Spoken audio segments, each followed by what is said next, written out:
Tengan buenas noches, yo soy Mijael Garrido Leca. Esto es Contacto, es un día histórico, para bien o para mal. Han sucedido una serie de cosas y van a seguir sucediendo el día de mañana que pues van a remover la coyuntura política de manera contundente y vamos a analizar lo que ha sucedido. Vamos a comenzar conversando con Fernando Rospigliosi, que ya nos acompaña. Buenas noches y muchas gracias.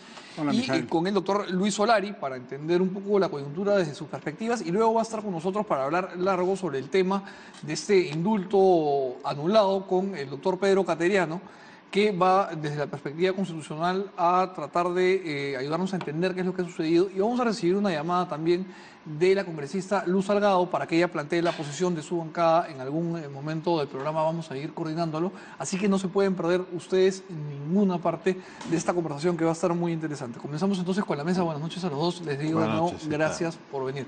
Primera pregunta, ¿se esperaban la revocatoria de esta decisión a través de la resolución, la anulación del indulto en esta fecha y cómo se ha dado? Yo por lo menos no, y creo que la opinión pública tampoco. No había ninguna discusión previa sobre el tema, es decir, hay demasiados asuntos en la coyuntura que además está muy crispada. Hay enfrentamientos muy fuertes, el presidente Vizcarra atacó al fiscal Chávarri pidiéndole nuevamente que renuncie. El fiscal Chávarri le respondió diciendo que tenía una serie de acusaciones que estaban siendo investigadas con la Fiscalía. Hay los plazos que ha puesto el presidente de la República al Congreso, que se cumplen mañana. Ahora, hay las Fernando, elecciones municipales, sí. Un tema me parece bien importante para empezar a desglosar todo lo que acabas de mencionar. ¿Te parece que el ataque que le encaja, ataque es el término que usa usted, lo estoy tomando prestado, que le encaja el presidente al señor Chávarri, que el señor Chávarri devuelve, son del mismo calibre? No, el del presidente Vizcarra es muchísimo peor. Él es el presidente, por supuesto, él es el presidente de la República y está tratando descaradamente de sacar al fiscal de la Nación de su cargo, digamos. Y además está tratando de poner a otra persona que es del bando que él está apoyando. Es decir, en la Fiscalía, como en el Poder Judicial, hay facciones enfrentadas. Una de esas facciones es la que está aliada con el gobierno y la otra facción está aliada con el queiquismo en el Congreso. Desgraciadamente la cosa está muy politizada. El punto es que no hay Consejo de la Magistratura, hay que esperar todavía algún tiempo para que el renovado Consejo de la Magistratura entre en funciones y solamente podría decidirse entre los 5 fiscales supremos que hay ahora. Y la facción de Pablo Sánchez y de Zoraida Ábalos es la que supuestamente tomaría el poder si es que cae Chávarri. Entonces, es una situación muy complicada y el presidente de la República está tomando, digamos, desde 1990, cuando Alberto Fujimori empezó a atacar al sistema judicial y a llamar chacales a los jueces y a atacar al Congreso, preparando lo que después venía, yo no escuchaba a un presidente de la República hablar de esa manera frente a otro poder del Estado. A otros poderes del Estado. En fin. Doctor Solari, ¿le parece que es una analogía viable la del año 90 y la de Fujimori atacando los poderes del Estado? Estoy en una lectura un poco distinta. Por favor. ¿No? Cuando hay demasiadas cuestiones que suceden a la vez, eso no es coincidencia, pues, ¿no? Tendría que ser pues que los Reyes Magos se mudaron a Lima y están ahí moviendo las cosas. No. Demasiadas cosas juntas en una misma semana en donde hay elecciones, ¿no? Por supuesto que hay este contexto, ¿no? De que hay 2 grupos en este momento claramente, ¿no? Que se están disputando el empoderamiento del eje de la corrupción entre delincuencia, políticos y sistema judicial, que es el Ministerio Público. Ahí está claro, ¿no? Hay un grupo de personas que quieren sacar a Chávarri y que quieren meter a su ADU, ¿no es cierto?, para que ataque a los otros y defienda a los suyos, y al frente está el otro grupo que quiere exactamente lo contrario. Hasta ahí el diagnóstico encaja con el de Fernando. Sí, solamente que yo voy un poco más allá, ¿no? O sea, esto que está pasando, que hoy día salga, oye, ¿por qué este juez no esperó el 9 de octubre? Eso me preguntaba, o sea, es obvio que el juez sabía perfectamente que lo estaba haciendo en este momento, sabía perfectamente que esto iba a ser ganado emocionalmente por la Fuerza Naranja y sabía perfectamente que esto le podría dar algunos puntitos, alguna cosita al candidato de Fuerza Popular para la alcaldía, pero no muchos, ¿no? O sea que la cuestión afectiva, situaciones como la de hoy día, hay mucha gente que podía votar por Burresti, por otro, y de repente, oye, pero yo soy de acá. Y termina acomodándose un poco, ¿no? Interrumpir y problematizar para abrir el debate. La posibilidad de que haya habido un cálculo político y que esto no sea una coincidencia es harto probable, sobre todo en un país cercano a Macondo como este. En eso estamos de acuerdo. No, y donde hay mucha mano ajena de lo que uno ve, ¿no? Claro, y muchos factores tóxicos. En eso, de acuerdo. Mucho actor invisible. Pero el trasvase de votos en el Perú es una ciencia bien compleja, porque yo no sé si el fujimorismo tiene la capacidad de lograr pena, ¿no? Un sentimiento de empatía frente a Keiko y hacer un trasvase a Dieter Columbus el domingo. No sé, Fernando, si tú lo crees posible. No creo, porque estas cosas demoran en calar. Estamos muy cerca ya de la elección y no creo que tenga significación. Ahí discrepo con Lucho. No creo que tenga significación. Salvo que sea la opción perversa, ¿no? Que ya están los votos arreglados y necesitan justificar el tema. Bueno, tampoco. Eso ya me parece mucho más complicado. Aunque desgraciadamente, desgraciadamente que en el último tiempo hay mucha desconfianza en el sistema electoral también. Ya hay desconfianza en todo el mundo, pero lo que ha ocurrido con la OMPE es terrible, ¿no? Lo que a mí me preocupa es que en esta situación de crispación, de enfrentamiento, que tenemos ya varios meses, desde julio, desde que el presidente Vizcarra lanzó su idea del referéndum y arrinconó al queiquismo en el Congreso, tenemos una situación de crispación que ha ido creciendo y subiendo.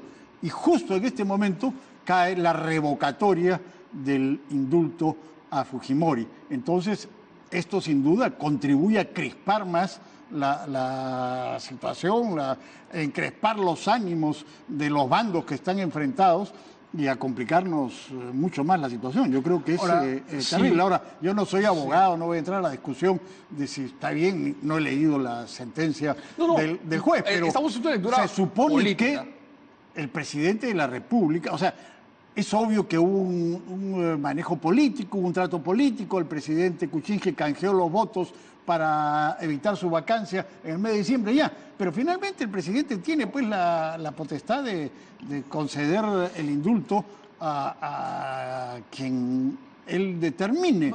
Y se suponía que ese era un capítulo cerrado, que creó muchos problemas en su momento, pero se suponía que era un capítulo cerrado. Y ahora se vuelve a reabrir en una situación de crispación, como digo. Yo creo que la cosa se está poniendo ya muy, muy peligrosa. Quizá en otra lectura podríamos decir que más bien lo que hubo desde que cayera el gobierno del presidente Kuczynski hasta que se han vuelto a encrespar las aguas, fue una especie de primavera, porque más bien todo este quinquenio, creo, va a pasar en la historia como un quinquenio de polarización y de crispación constante. Desde el día 1 hubo tensión, no se saludaron después de las elecciones.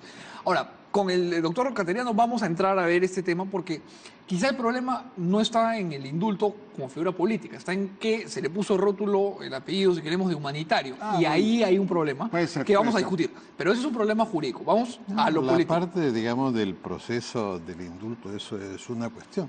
Es obvio que era un indulto de canje político, o sea, fue un indulto político.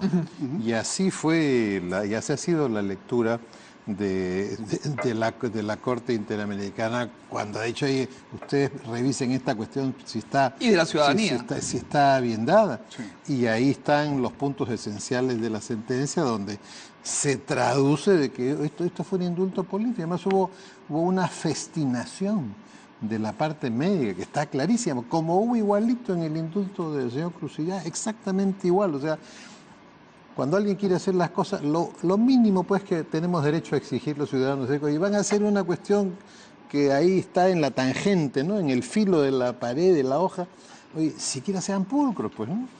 Pero cuando se tiene el poder, y el poder así omnímodo, precisamente la pulcritud desaparece. Ese es un signo, pues, del pensamiento dictatorial, ¿no? Y del pensamiento estatista.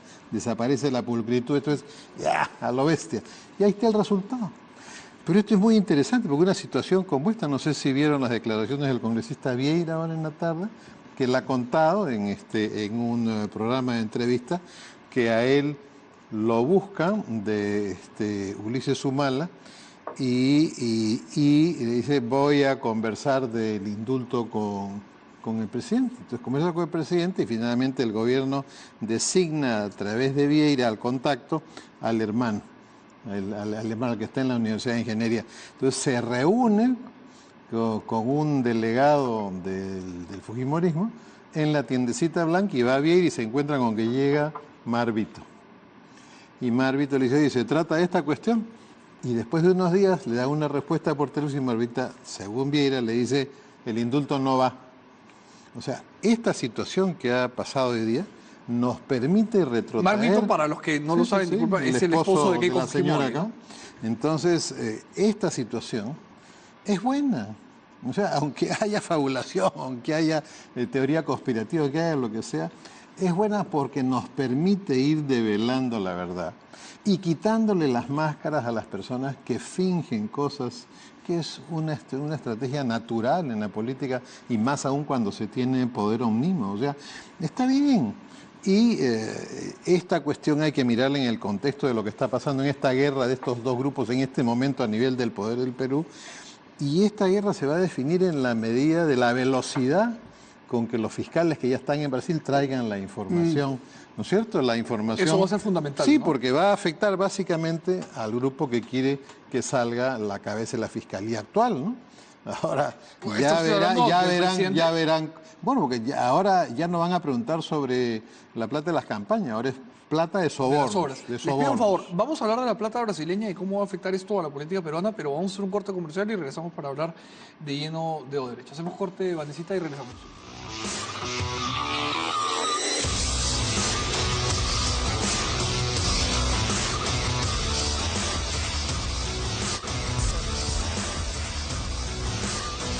Bienvenidos de vuelta. Tuvimos ahí unos momentos de tensión en los que me quedé congelado en sus pantallas, pero fue una sombra, una ficción. En realidad, yo me había congelado, no el tiempo. Estamos de vuelta. Suspensión animada. Doctor, me sorprende usted con esos términos médicos. No es término médico, es de Viaje a las Estrellas. Ah, caramba, esa es otra generación, ahí me pierde usted. Yo soy generación Pokémon. Bueno, regresemos a lo que nos compete. Viene de Brasil un montón de información, es cierto, y ya no es de financiamiento de campañas, se va a hablar de obras. Y esto efectivamente va a complicar a un montón de gente. Y que complique a todos los que tengan que menos complicarse. a los protegidos por los que hoy día están dirigiendo la fiscalía, ¿no? Ya, pero lo que yo quería preguntarle para empezar la discusión es, usted dice que la información que va a llegar de Brasil va a afectar a quienes quieren remover a quien hoy dirige la fiscalía. En castellano está diciendo usted que la información de Brasil va a atentar contra el presidente. No, va de Toledo a PPK. Bueno, pues Toledo ya está debajo del agua, ¿no? Pues, pero ahora viene la reconfirmación, ¿no? Humala y Nadine Heredia, que están embarrados hasta el cuello. Por eso los defensores de Humala y Nadine Heredia son la punta de lanza de la arremetida contra Chávarri. Hay grupos empresariales, hay políticos, hay mucha gente que está metida en esto. Y lo que no quieren reconocer los enemigos de Chávarri es que gracias a Chávarri, que unifica las fiscalías, y esta fiscalía unificada llega por fin a un acuerdo con Odebrecht, un acuerdo preliminar, empieza a llegar la información que ya está sirviendo para fundamentar la acusación contra los corruptos. ¿Cree usted entonces que Chávarri debe permanecer en el cargo? Sí, porque la alternativa es volver a Pablo Sánchez y o Zoraida Ábalos, que desgraciadamente tuvieron trabado el proceso durante años. Entonces, si lo que llega ahora de Brasil y de Andorra y de Suiza, donde estaba el servidor de Odebrecht, empieza ya realmente a entregar las pruebas que se requieren para realizar las acusaciones con fundamentos sólidos, yo creo que el terremoto va a ser muy grande. Y yo creo que ahí hay muchísimos intereses. O sea, es obvio, pues tú crees que políticos, empresarios, gente que se ha enriquecido con la corrupción, no se va a jugar todas las cartas y todas las armas que tenga para evitar ir a la cárcel. Por favor, van a mover cielo y tierra para evitarlo. Y parte de ese asunto es tumbar a Chávez. Les pido a los dos un favor. Sí. Vamos a entrar con Jorge Bayón, que está desde el Congreso. Hay una discusión bastante fuerte para que Jorge nos cuente lo que está pasando en el Congreso y regresamos a conversar. Jorge, adelante. Y representa sin duda pues un bache en medio de la discusión que se estaba desarrollando. Han habido una serie de críticas y advertencias en torno a los proyectos de bicameralidad, sobre todo porque la crítica era que se había ejercido mucha presión para que se cumplieran los plazos. Esto sobre todo por parte de los integrantes de la bancada fujimorista, y se han hecho incluso advertencias en torno a que se están de alguna manera modificando artículos que tienen que ver con la cuestión de confianza, que no estaban incluidos dentro de la propuesta primigenia original del presidente Martín Vizcarra. Por ejemplo, el que en una situación de censura del gabinete, dos censuras del gabinete, en la actual Constitución el presidente de la República tiene la prerrogativa de cerrar el Congreso y convocar elecciones. En esta nueva modificación lo que se está proponiendo es que solamente podría el presidente cerrar la Cámara de Diputados, no la de senadores. Vamos a escuchar la votación. Registrado su asistencia 101 señores congresistas al voto la cuestión previa. Bueno, se está registrando, aclaramos, primero la votación, la asistencia de los congresistas para luego proceder ya a la votación. Es una transmisión en vivo, en directo, desde el Congreso de la República para América Televisión y Canal N. El debate empezó a promediar las 6 de la tarde, van 5 horas y en este momento se ha producido un punto de quiebre por parte de, sobre todo, la bancada mayoritaria, pero esto a raíz de una propuesta que formulara Víctor Andrés García Belaúnde de Acción Popular. Luego de leer un tuit que fue publicado por el presidente del Consejo de Ministros, César Villanueva, que señalaba que estaba siguiendo de cerca el debate que se desarrollaba aquí en el Congreso de la República. Falta el proyecto de bicameralidad y también el proyecto de la no reelección de congresistas. Habíamos estado conversando ya por la tarde con algunas fuentes del Congreso, nos señalaban que tenía que votarse de todas maneras durante esta sesión estos dos proyectos, para luego incluso proceder ya a una tercera votación en la que se tenía que decidir si es que finalmente estos proyectos, los 4 ya del paquete presentado por el Ejecutivo, pasaban a una segunda legislatura como está en nuestra Constitución, o en todo caso pasaban de frente al referéndum, que era la opción que había pedido Vizcarra. 36 señores congresistas, 33 en contra, una abstención, más Arana, rojo, Rosas, rojo, Ceballos rojo. Pifias y abucheos se escuchan en este momento en el hemiciclo. Ha sido aprobada la cuestión previa, entonces vamos a suspender brevemente la sesión hasta que el primer ministro pueda llegar al hemiciclo. Bien, hemos escuchado la votación, se ha producido entonces esta pausa en el debate en el Congreso de la República a petición o a solicitud de una cuestión previa por parte de Víctor Andrés García Belaúnde para que el presidente del Consejo de Ministros, César Villanueva, acuda aquí al hemiciclo, al Parlamento, a la sesión del Pleno, para que esté presente y pueda escuchar también parte del debate a raíz de este tuit que publicó en el que señalaba que estaba siguiendo la discusión. Bueno, ha generado sin duda mucha incomodidad, mucho malestar, que fue reflejado finalmente en las palabras de Víctor Andrés García Belaúnde y respaldado en su totalidad con carpetazos, como decimos, con algunas pifias por parte de los integrantes de la bancada de Fuerza Jorge Popular. Bayón, vamos a estar en permanente contacto para ver qué es lo que sucede en el Parlamento. Nos imaginamos que esto tiene para largo y si nos tenemos que ir, nos vamos junto con ustedes para ir informando. Importante decir que la cuestión previa era la asistencia del presidente del Consejo de Ministros, César Villanueva, y mañana es jueves hay pleno también, así que esto se va a prolongar. Pero regresamos a la cancha y regresamos al tema de Odebrecht, que estaba el doctor Solari haciendo una explicación. No, lo que sucede es que yo pienso que Chávez está pegado con babas, ¿no? Pegado con babas porque además le acaban de poner un alfil en el juego, que es la denuncia del procurador Amado Enco, donde ha puesto una denuncia el lunes, donde abunda, ¿no?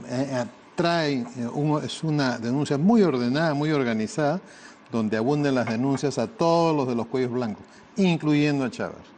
Entonces, eso es un torpedo, ¿no? Obviamente, que va a entorpecer más la relación y endurecer. Sin embargo, ante una situación desesperada, el sector que no está conduciendo la Fiscalía, que podría en una acción calentar la calle.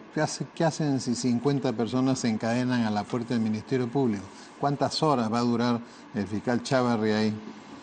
¿Y usted 2, cree? 3, 4, 5. Entonces, No creo que mucho, pero ¿usted cree que el señor Chávarri... estamos en un momento en el que es de tal relevancia cómo se va a manejar y a favor de quién y contra quién la información que va a llegar. Y si en esa información se incluye el desencriptado de Suiza, que ya está en la Fiscalía Suiza, obviamente los que no quieren que les levanten la alfombra, los que no quieren ir presos por todos los sobornos que han recibido, pueden mover a sectores de calle y armar una turba. Ahora, lo de Chávarri va a ¿no? terminar de definirse la semana que viene. Está el informe que va a sustentar el comisario Cheput y podemos... Pero algo va a pasar dentro del Congreso porque tienen que ser incorporados todos estos elementos de juicio que están en la denuncia del procurador Orengo, que recién ha entrado al Congreso este lunes. De acuerdo, pero regresemos, por favor, a lo que ha pasado hoy, que ha sido tremendo, porque la anulación de un indulto a un presidente no es poca cosa.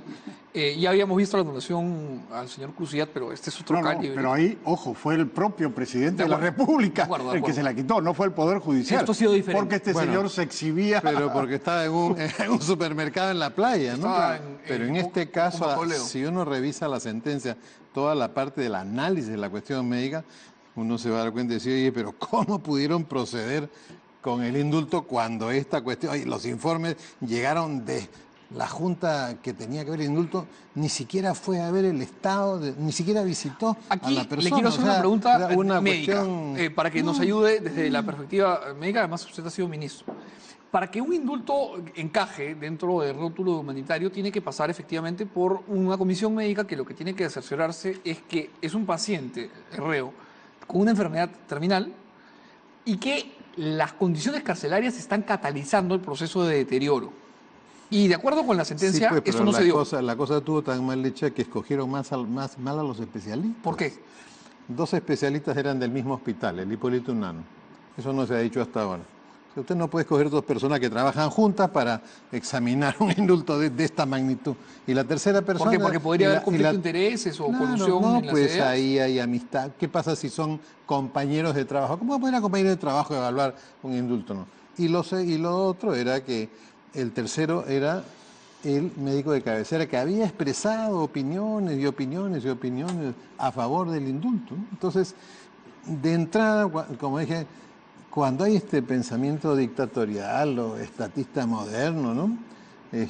No hay pulcritud, pues... ¿Usted cree que Kuczynski concibió el indulto dentro de un contexto de pensamiento? El indulto, todo el mundo sabe que fue un indulto político.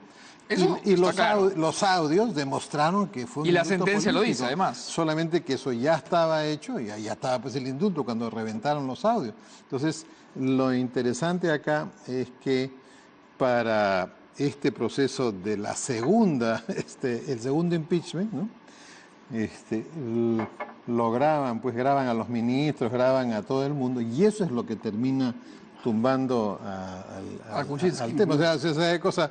La nueva compra de votos. Sí, pues yo, el indulto no me gusta, yo me opongo al indulto, dice la bancada, dice el partido, el indulto no me gusta, cómo ha sido hecho. Entonces después va alguien que pertenece a esa bancada, filma, graba, etcétera, le dicen, ok, ya, tú me diste el indulto y yo te salvé del impeachment.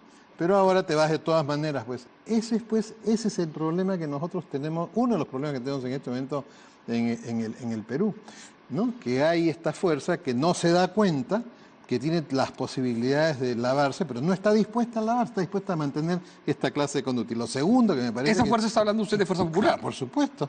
Y lo segundo que ahora está sumamente claro es que en esta trilogía de delincuencia, políticos corruptos y sistema de justicia... Y cada vez es más difícil diferenciar los bandos, además. El eje... No, yo creo que los bandos están bien definidos, ¿no? El eje de este tema es la doncella en disputa, pues. El Ministerio Público, la Fiscalía. Porque ahí se cuecen las denuncias. Si la denuncia es mala, se cae, ¿no es cierto? Si el juez es honesto, le dice, oye, compadre, corrige tu denuncia. Pero si el juez es parte de la banda, o lo saca libre o lo saca inocente, así está funcionando. Entonces, solamente que al poner, no se están peleando por la sala tal, no se están peleando por el tribunal la persecución del delito a nivel nacional. Sino se están, definitivamente, están peleándose por el organismo que levanta la investigación y acusa. sea, está claro que este Ministerio Público ha sido y sigue siendo el centro de la corrupción sistémica que tenemos en este momento en el Perú, entre delincuencia, política y sistema de administración. Vamos a escuchar la opinión de Fernando Rospigliosi y algunos apuntes finales del doctor Solari, pero vamos a hacer un corto comercial breve y regresamos rápido. No se pierdan a el Pedro Cateriano, que nos va a ayudar a entender desde la parte constitucional y su opinión, por supuesto, este indulto que ha sido anulado y también política. Como Dios manda. Corte y volvemos. Como debe ser. Bien, ya estamos aquí de vuelta en contacto y vamos a escuchar la opinión de Fernando Rospigliosi sobre lo que decía Luis Solari con respecto a la forma un poco pulcra, a la forma pues, de todos modos atropellada en cómo se dio el indulto, que hoy día tiene como colofón esta anulación, ¿no? Sí, una anotación antes sobre lo que decían del Congreso.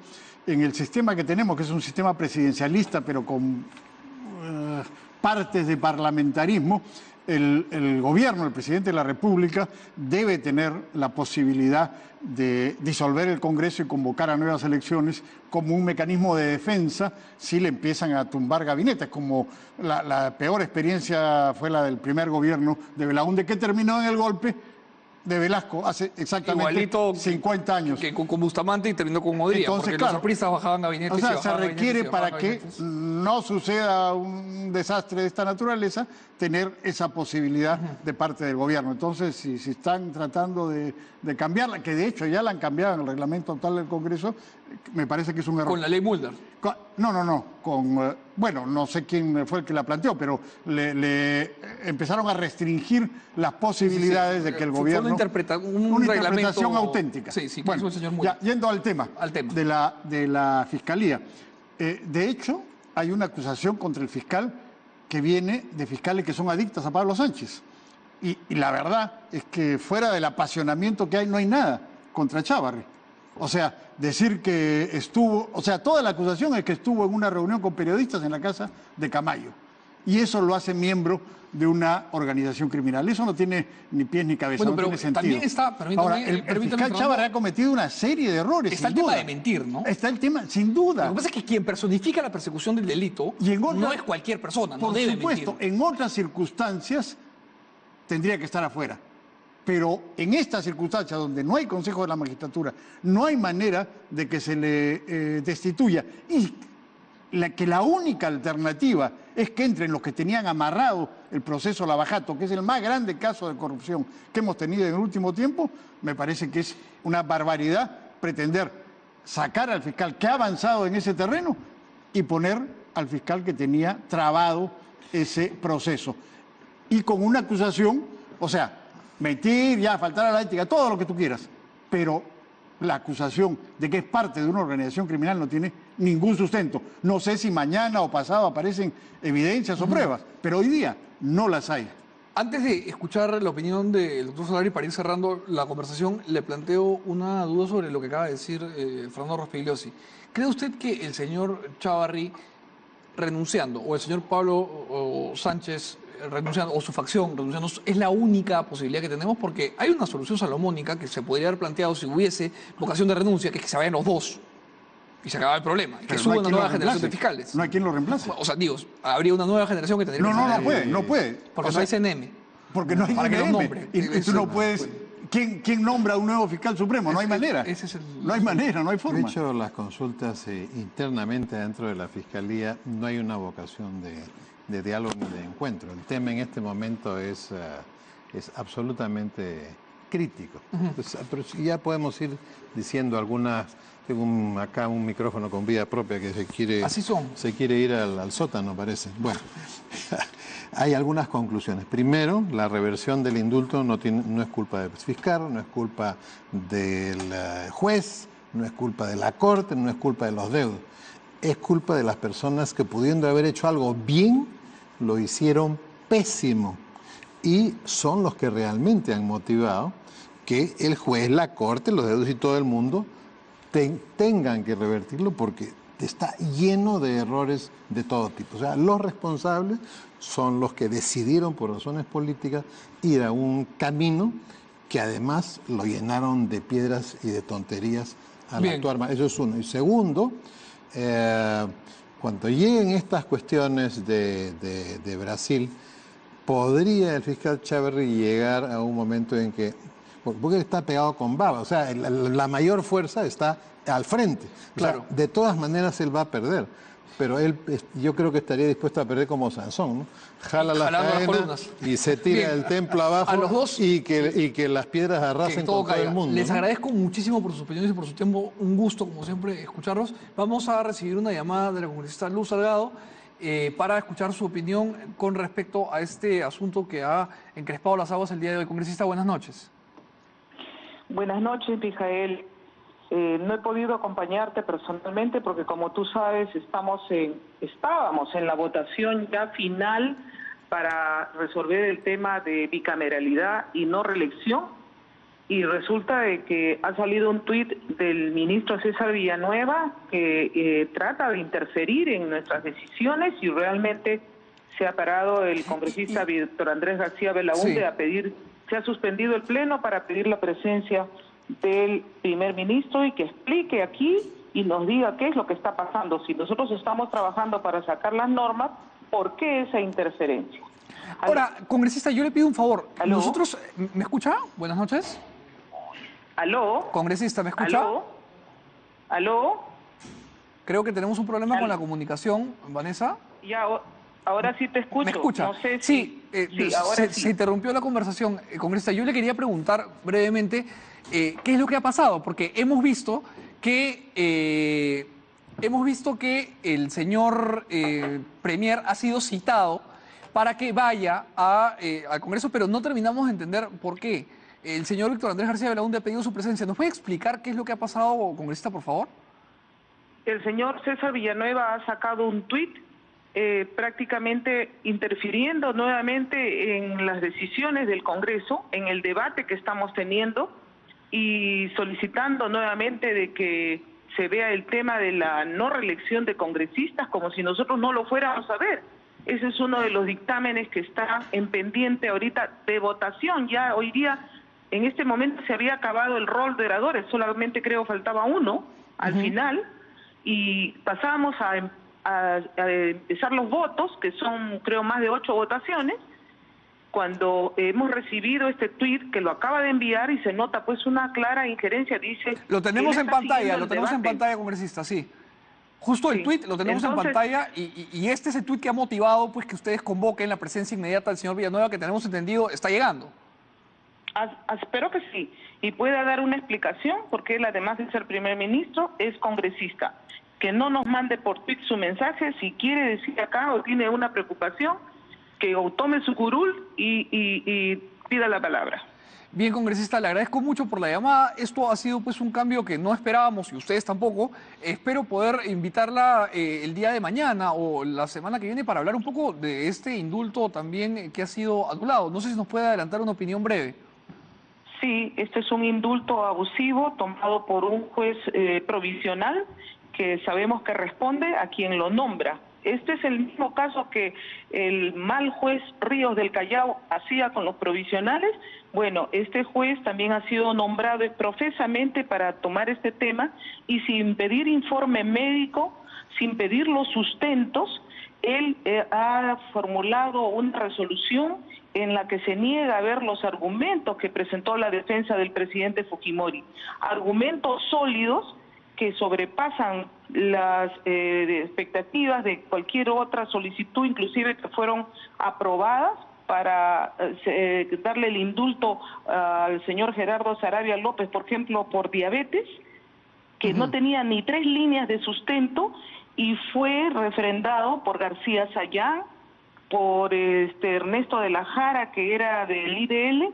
¿Y dónde está trabajando ahora este terrorista Saravia López? Bueno, terrorista por el que fue juzgado, en IDL, qué casualidad. Ahora, y se le dieron el indulto por diabetes. Congresista, quiero hacerle... El ingeniero Fujimori tiene problemas del corazón, de una recidiva de cáncer. Quiero hacerle una pregunta central que espero poder ampliar con usted aquí en el estudio y conversar en profundidad, pero ¿su bancada tiene la esperanza de que el presidente Vizcarra, siendo parte del mismo gobierno que encabezó el presidente Kuczynski, pueda ratificar el indulto y seguir en la misma línea que trazó el presidente Kuczynski con el indulto humanitario, solo que ya de ahora político? El indulto está dado por el presidente Kuczynski y este no es sujeto a revisión, lo dice el artículo 139 de la Constitución, donde se enumeran los principios y derechos de la función jurisdiccional. Se prohíbe revivir procesos fenecidos como el indulto o la amnistía, porque su resolución da como efectos la cosa juzgada. Entonces esto no ha debido ser tratado por este juez que es provisional, que ha sacado una resolución entre gallos y medias noches a la medida, sin leer siquiera los argumentos y tener a la vista los certificados médicos del presidente Fujimori. O sea, el indulto es válido. Correcto, congresista. Muchas gracias por esta opinión y, como le digo, Gracias, espero que Mijael. pueda venir pronto para conversar.